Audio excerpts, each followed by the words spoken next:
দর্শক আমন্ত্রণ দেশ 24 আপনাদের সাথে আছি আমি মিলা খন্দকার। শুনছিলেন শিরোনাম, এবারে পুরো খবর। দক্ষিণ আফ্রিকার ইস্টার্ন কেপ প্রদেশের কুইন্সটাউনে একটি দোকানে ভয়াবহ আগুনে প্রাণ গেছে 6 বাংলাদেশির। ঘটনায় আরেকজন দগ্ধ অবস্থায় হাসপাতালে ভর্তি করা হয়েছে। জানা গেছে নিহতদের সবার বাড়ি নারায়ণগঞ্জে। স্থানীয় সময় ভোরে বাংলাদেশি মালিকানাধীন একটি ব্যবসা প্রতিষ্ঠানে আগুন লাগে। এ সময় তারা দোকানের ভেতরে ঘুমাচ্ছিলেন।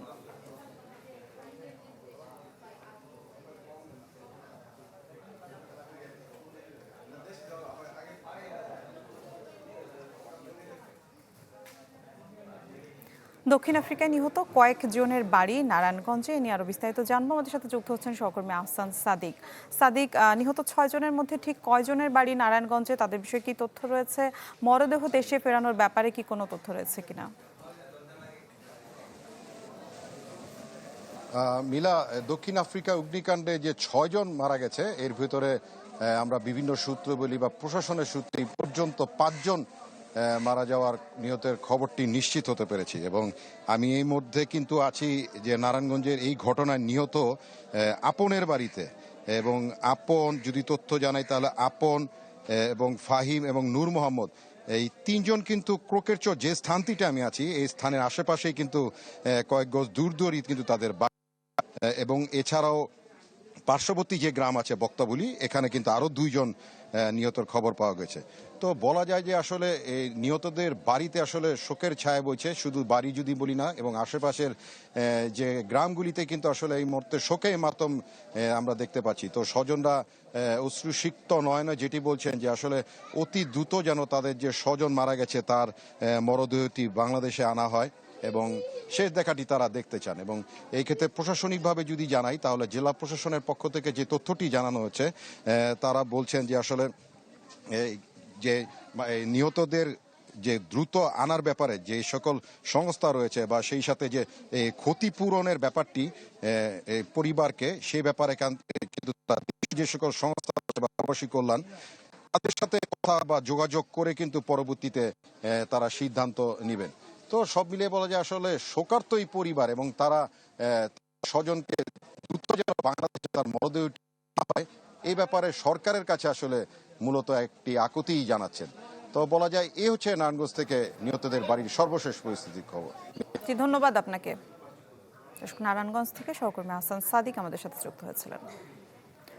রাজধানী সহ দেশের বিভিন্ন এলাকায় গ্যাস সংকট আরও তীব্র হয়েছে। ফিলিং স্টেশনগুলোতে ঘন্টার পর ঘন্টা অপেক্ষা করেও গ্যাস পাচ্ছেন না চালকরা। এছাড়া ভোর থেকে মধ্যরাত পর্যন্ত অনেক এলাকায় গ্যাসের চাপ কম থাকায় স্বাভাবিকভাবে রান্না করা যাচ্ছে না। অনেক পরিবার বাধ্য হয়ে একটি চুলায় রান্না করছেন, কেউ কেউ নির্ভর করছেন ইলেকট্রিক চুলার ওপর।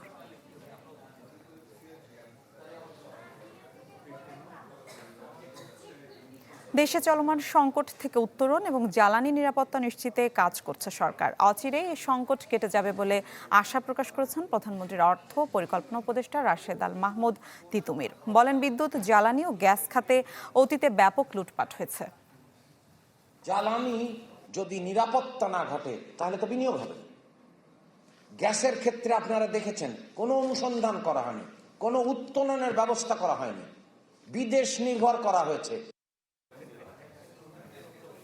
এসব গ্যাস সংকটের আরো খবর জানাতে টাঙ্গাইল থেকে আমাদের সাথে যুক্ত হচ্ছেন সহকর্মী মাসুদ রানা। রানা, জানাবেন।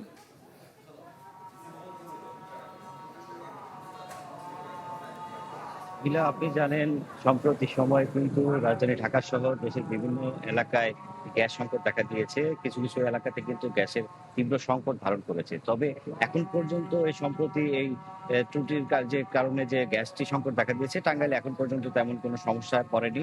আমি যে এই মুহূর্তে রয়েছি ঢাকা টাঙ্গাইল মহাসড়কের আগে রসুলপুর সবুর একদম যে স্টেশনটি রয়েছে সেই স্টেশন এলাকাতে আপনি দেখতে পাচ্ছেন যে এখানে কিন্তু অনেকগুলো গাড়ি যানবাহন রয়েছে, যারা কিন্তু নিজস্ব যে স্বাভাবিক গতি সেই এর মধ্যেই তারা কিন্তু সিএনজি গ্যাসটা তুলতে পারছেন। এবং আমি যদি একটু বলি, Tangail Titas gas and transmission and distribution পিএলসির সূত্র মতে টাঙ্গাইল মিটারবিহীন আবাসিক গ্রাহক রয়েছে 17,426 জন, মিটারযুক্ত আবাসিক গ্রাহক রয়েছে 200 জন, শিল্প এলাকায় 49টির সিএনজি স্টেশন রয়েছে 21টি, বিদ্যুৎ উৎপাদন কেন্দ্র 51টি, বাণিজ্যিকভাবে 82টি সংযোগ রয়েছে।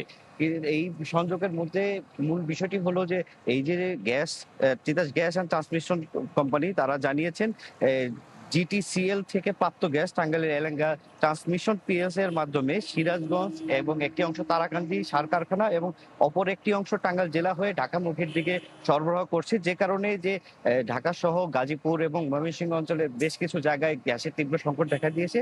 কিন্তু এইদিকে টাঙ্গাইলের এই অংশে এখন পর্যন্ত তেমন কোনো সমস্যা দেখা দেয়নি।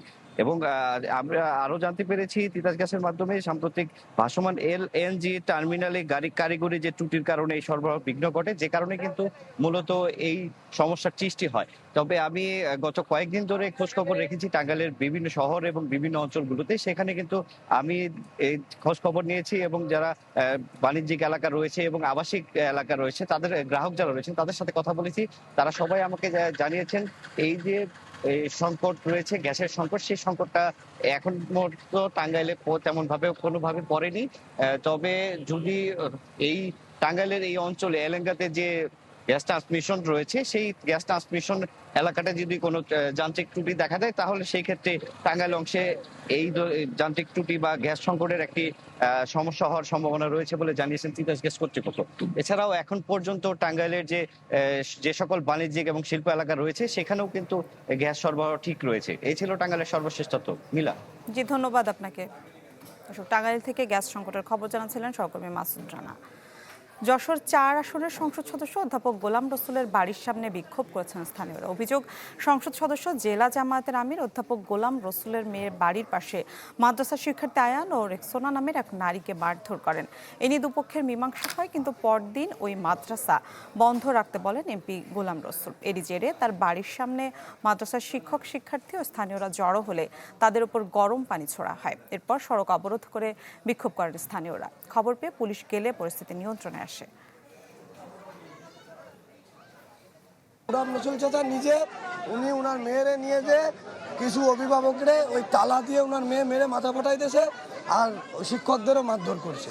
এই নিয়ে আমরা এই গোলাম রসুল চাচা সহ ওনার মেয়ের শাস্তি চাই। হুজুর রে মেরেছে, প্লাস আমার বড় ভাবি তার মেরে মাথা ফাটাইতেছে, 3টে সেলাই পড়েছে। হুজুরদেরকে বিভিন্নভাবে শাসাচ্ছে যে আজকে কেন মাদ্রাসা খোলা হলো, তারপরে হুজুর কেন আসলো, 2-3 দিন পরে আসতে পারত।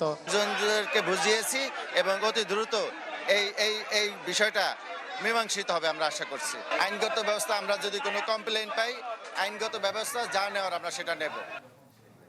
দর্শক, এ নিয়ে আরো বিস্তারিত জানাতে যশোর থেকে আমাদের সাথে যুক্ত হচ্ছেন সহকর্মী তৌহিদুর রহমান। তৌহিদ, বিক্ষোভ সাথে সড়ক অবরোধের ঘটনাও ঘটেছে, সব মিলে কি পরিস্থিতি সবশেষ জানাবেন? আপনি জানাচ্ছিলেন যে সকাল থেকে একটা উত্তপ্ত পরিস্থিতি এবং অবরুদ্ধ অবস্থায় আছে সংসদ সদস্য বা জেলা জামাতের আমির জনাব গোলাম রসুলের পরিবার সেখানে আছেন। আসলে প্রথম ঘটনাটি ঘটে গতকাল বিকালে। এই ঘটনার পর যে আমরা যে একটি শিশু আহত হওয়ার কথা বলছি সেটা আসলে গতকাল সন্ধ্যার ঘটনা ছিল। সেই ঘটনার পরে পুলিশের মধ্যস্থতায় বিষয়টির মীমাংসা হয়। মীমাংসা হওয়ার পর আজকে সকালে কিন্তু আবার নতুন করে ঘটনা ঘটে। স্থানীয়দের অভিযোগ এবং মাদ্রাসা কর্তৃপক্ষেরও একই অভিযোগ যে সকালে এমপি সংসদ সদস্যের কন্যা তিনি একজন অভিভাবকের মাথা ফাটিয়ে দেন। এর জের ধরেই সকাল থেকে পরিস্থিতি উত্তপ্ত হয়ে ওঠে। শিক্ষার্থী সহ স্থানীয় মানুষ, অভিভাবক, মাদ্রাসা কর্তৃপক্ষ সকলেই বিক্ষোভ করে সংসদ সদস্য এবং তার মেয়ের বিচারের দাবিতে এখানে অবরুদ্ধ করে রাখেন। দফায় দফায় কয়েক দফা যশোর ঢাকার যে মহাসড়ক এখন নড়াইল সড়ক হিসেবে চিহ্নিত সেই সড়কেও কিন্তু অবরোধ করে। সর্বশেষ পুলিশের একজন অতিরিক্ত পুলিশ সুপার এবং থানার ওসির নেতৃত্বে মধ্যস্থতায় বিষয়টি মীমাংসার চেষ্টা করা হয়। দুপুরে কিছুটা পরিস্থিতি শান্ত হতে থাকে। জেলা বিএনপির নেতৃবৃন্দ এবং বিশেষ করে যশোর সদর আসনের যিনি সংসদ সদস্য বিদ্যুৎ জ্বালানি প্রতিমন্ত্রী জনাব অনিন্দ ইসলাম অমিতের প্রতিনিধি হয়ে এখানে জেলা যুব দলের সাধারণ সম্পাদক আনসারুল হক রানা এবং জেলা স্বেচ্ছাসেবক দলের আহ্বায়ক জনাব মোস্তফা আমির ফয়সালের নেতৃত্বে বিএনপি নেতৃবৃন্দ এখানে এসে দুই পক্ষকে সমঝোতার চেষ্টা করেন এবং পরিস্থিতি সেই সময় শান্ত হয়। কিন্তু এরপর দুপুরের পর আবার নতুন করে কিন্তু 4টা বা 3:30টার পর থেকে এখানে আবারও মানুষজন জড়ো হতে থাকে এবং যশোর নড়াইল সড়ক নতুন করে অবরোধ করে। এরপর এই মাত্র যে সর্বশেষ খবর যে জেলা বিএনপির নেতৃবৃন্দ, নগর বিএনপির সভাপতি বিপ্লব চৌধুরী মুল্লুক চানের নেতৃত্বে তারা দুই পক্ষের সাথে কথা বলছেন। একই সাথে ইমাম পরিষদের নেতৃবৃন্দও এসেছেন এবং পুলিশের অতিরিক্ত পুলিশ সুপারের নেতৃত্বে একটি টিম আছেন। সমঝোতার জন্য তারা কথা বলছেন এবং কি ব্যবস্থা নেওয়া হবে সেই ব্যাপারেও তারা কথা বলছেন। পরিস্থিতি কোন দিকে যায় দেখা যাক। মিলা। জি, ধন্যবাদ আপনাকে।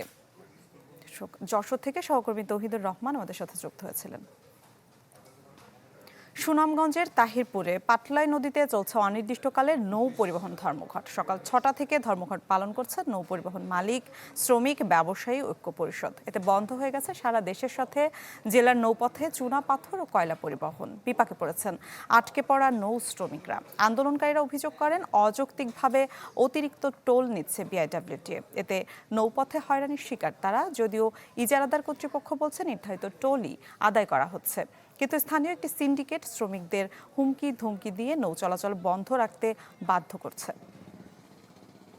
3 দিন থেকে এখনো বসা আছি। বিআরডব্লিউ আগে যে পরিমাণ আসেন এর থেকে দ্বিগুণ বাড়ালেছে বিআরডব্লিউ ট্যাক্স। কুটগারে বাড়াইছে, সাদাবাজি হয়ে গেছে রাস্তার মাঝে। অনেক মনে করুন এলো মালিকের টিপ দিয়ে মালিকের মনে করুন দুইটা অবস্থা কামলার বেতন দিব টিকা। আগে তুলছে 34 টাকা 50 পয়সা, অন্য 70 টাকার দাবি করে এরা। 70 টাকার মাঝে 50 টাকা দিয়ে যাইতেছে, 60 টাকা দিয়ে যাইতেছে। বিডব্লিউটি মানে টোল ট্যাক্স বাড়াচ্ছে, মানে আগের চেয়ে দ্বিগুণ বেশি। ওই কারণে সব নৌকাওয়ালারা যাতে মানে এই পাতলা নদীতে ঢুকতে চায় না। দেশে হাম উপসর্গে একদিনে আরও 3 জনের মৃত্যু হয়েছে। নতুন রোগী শনাক্ত হয়েছে 799 জন। এক বিজ্ঞপ্তিতে তথ্য জানিয়েছে স্বাস্থ্য অধিদপ্তর। এতে বলা হয় 24 ঘন্টায় নিশ্চিত হাম রোগীর সংখ্যা 105 জন। গেল 15 মার্চের পর থেকে এ পর্যন্ত নিশ্চিত হাম রোগীর সংখ্যা 15,660 জন। এছাড়া সন্দেহজনক হাম রোগীর সংখ্যা 1,08,441 জন। এর মধ্যে হাসপাতাল থেকে ছাড়পত্র পেয়েছেন 1,04,235 জন। বৃষ্টি আর অস্বাভাবিক জোয়ারে ক্ষতিগ্রস্ত নোয়াখালীর দ্বীপ উপজেলার হাতিয়ার 800 মিটার বেড়িবাঁধ। কয়েকটি স্থানে ভেঙে প্লাবিত হয়েছে গ্রাম, ক্ষয়ক্ষতি হয়েছে ঘরবাড়ি ও ফসলি জমির। এমন অবস্থায় দ্রুত সংস্কার না হলে বড় বিপর্যয়ের শঙ্কা স্থানীয়দের। এই চিত্র নোয়াখালীর দ্বীপ উপজেলা হাতিয়ার চরেশ্বর, নলচিরা, চরকিং এবং সোনাদিয়া ইউনিয়নের বেশ কিছু এলাকার। টানা বৃষ্টি আর সাগরের অস্বাভাবিক জোয়ারে বাঁধ ভেঙে পানি ঢুকে পড়ছে লোকালয়ে। তাতে আতঙ্কে এসব এলাকার বাসিন্দারা। আমরা হাজার হাজার লোকজন নদীর কিনারে অনেক কষ্ট করি পানি লই। এখানে জন্ম 60 বছর 70 বছর আমাদের বয়স। এই বয়সে আমাদের সবকিছু আমরা হারাইছি। তালুকদার গ্রামের উপর পরিচিত মসজিদ, এই মসজিদটা বিলীন হয়ে গেছে কই। একটা মাদ্রাসা ছিল, এটাও বিলীন হয়ে গেছে কই। এখন আস্তে আস্তে একবার বাজার পাশে চলে আসছে। সরেজমিনে দেখা যায় ক্ষতিগ্রস্ত হয়েছে বেড়িবাঁধের প্রায় 800 মিটার অংশ। সম্প্রতি স্বাভাবিকের চেয়ে 5 ফুট উঁচু জোয়ারে চরেশ্বর ইউনিয়নের আফাজিয়া এলাকায় বাঁধ ভেঙে 3টি গ্রাম প্লাবিত হয়। তাতে ক্ষতিগ্রস্ত হয় ঘরবাড়ি, ফসলি জমি, মাছের ঘের এবং গ্রামীণ সড়কও। এসব ক্ষতিগ্রস্ত বাঁধ দ্রুত সংস্কার করা না হলে সামনে বড় ধরনের ক্ষতির মুখে পড়তে পারেন স্থানীয়রা। আমাদের বাড়ি এখানে আসিল অনেকদিন, এখন ভেঙে গেছে। তাই এখানে বেরিয়ে ভাষা আসলে আমাদের কান্না আসতেছে। আমি বিয়েলা কইছি, মেয়েটা তো বিয়ে দিবার কোনো আমরা ইয়ে হারি না দিতাম। নদী ভাঙি যে আর কেমনি দুম বলক দেয় তাইলে মোটামুটি থাকবে, তাইলে মানুষগুলা রক্ষা হবে। পরিস্থিতি মোকাবেলায় জরুরি ভিত্তিতে প্রয়োজনীয় ব্যবস্থা নেওয়ার কথা জানায় পানি উন্নয়ন বোর্ড।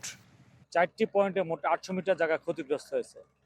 এই ক্ষতিগ্রস্ত জায়গাগুলো জরুরি ভিত্তিতে মেরামত করার জন্য বাংলাদেশ পানি উন্নয়ন বোর্ড জিওটিউব দিয়ে মেরামতের কার্যক্রম অব্যাহত রেখেছে। দ্রুত ঝুঁকিপূর্ণ এলাকা মেরামতের পাশাপাশি টেকসই ব্লক বসানোর মাধ্যমে বাঁধ রক্ষার দাবি হাতিয়াবাসীর। Desk report, channel 24। নির্মাণের মাত্র 2 যুগেই নড়বড়ে হয়ে পড়েছে রাঙামাটির আসাম বস্তি সেতু। প্রকৌশলী ও নাগরিক সমাজ বলছেন মানহীন উপকরণ ব্যবহার ও নির্মাণে অনিয়মের কারণে সেতুটির এই করুণ দশা। এখন ঝুঁকিমুক্ত করতে সংস্কার করছে কর্তৃপক্ষ। 294 মিটার দীর্ঘ আসাম বস্তি সেতু, যার 19 জোড়া পিলারে বের হয়ে গেছে পাথর। হাতে সামান্য চাপ দিলে খসে যাচ্ছে সেই পাথর। কোথাও পাথর খসে বেরিয়ে পড়েছে মরিচা ধরা রড। সেতুটির এমন করুণ দশার মধ্যেই রাঙামাটি শহরের আসামবস্তি কাপ্তাই রুটে প্রতিদিন যাতায়াত করেন বিজ্ঞান ও প্রযুক্তি বিশ্ববিদ্যালয়ের শত শত শিক্ষার্থী আর হাজারো পর্যটক। তাতে বেড়েছে ঝুঁকি। এটার এস্টিমেট বের করে দেখা হতো কত দিনের জন্য এটা করা হয়েছিল, এত তাড়াতাড়ি কেন নষ্ট হলো। এই জিনিসগুলো যদি আমরা জানতে পারতাম, তারপরে মনে করতাম যে এটা কোন সংস্কার করা হোক। সেতুটি যখন কাজ শেষ করে বুঝে নেওয়া হয়, যখন এলজিইডির যারা কর্মকর্তা ছিলেন তারা দায়িত্বশীল ছিলেন না, তারা যদি ঠিকঠাক করে ঠিকাদারের কাছ থেকে কাজটি ঠিকমতো বুঝে নিতেন, আজকে হয়তো এখন আবার সরকারি অর্থ অপচয় করে এটি সংস্কারের প্রয়োজন হতো বলে আমার মনে হয় না। পুনরায় 1.5 দশক পরে আবার এতগুলো টাকা গচ্চা দিতে হলো, এতে রাষ্ট্রীয় সম্পদের অপচয় হচ্ছে। নির্মাণের সময় যথাযথ নিয়ম মানা হয়নি বলে সেতুটির বেহাল অবস্থা, বলছেন এই প্রকৌশলী। পিলারগুলোতে যদি প্রপার কাভারিং মেনটেন করা না হয়, তাহলে এটা ধীরে ধীরে মরিচা ধরে যাবে, রডগুলোতে পানি পাবে, পানি পেয়ে এটা বীজটা ক্ষতিগ্রস্ত হবে। তবে সেতুর স্থায়িত্ব নিয়ে মাথা ব্যথা না থাকলেও সংস্কার বা মেরামতেই বেশি নজর এলজিইডির। যখনই আমাদের ফল্ট আমাদের চোখে পড়েছে, আমরা সাথে সাথে আমরা সেটা উদ্যোগ নিয়েছি এটা ঠিক করার, এবং এই রিট্রোফিটিং এর মাধ্যমে এটার আপনি ধরে নিতে পারেন যে এটা লাইফ স্প্যান মিনিমাম আপনার 30 ইয়ার্স এটা বেড়ে গেল। আমাদের দেশে জলবায়ু পরিবর্তনের যে অভিঘাত, আসলে স্ট্রাকচারগুলো খুব দ্রুত নষ্ট হয়ে যাচ্ছে। আরেকটা হলো যেটা সর্বক্ষণ পানির নিচে ডুবে থাকে, এটা সেভাবে ওই যে ডিজাইনটা আসলে ওইটা মাথায় রেখে যেমন পার্মানেন্ট কেজিং দিতে হয় সেটা দেওয়া হয়নি। 2003 সালে সেতুটির নির্মাণ কাজ শুরু হয়, যা যান চলাচলের জন্য উন্মুক্ত করা হয় 2006 সালে। জিয়াউল হক, চ্যানেল 24, রাঙ্গামাটি।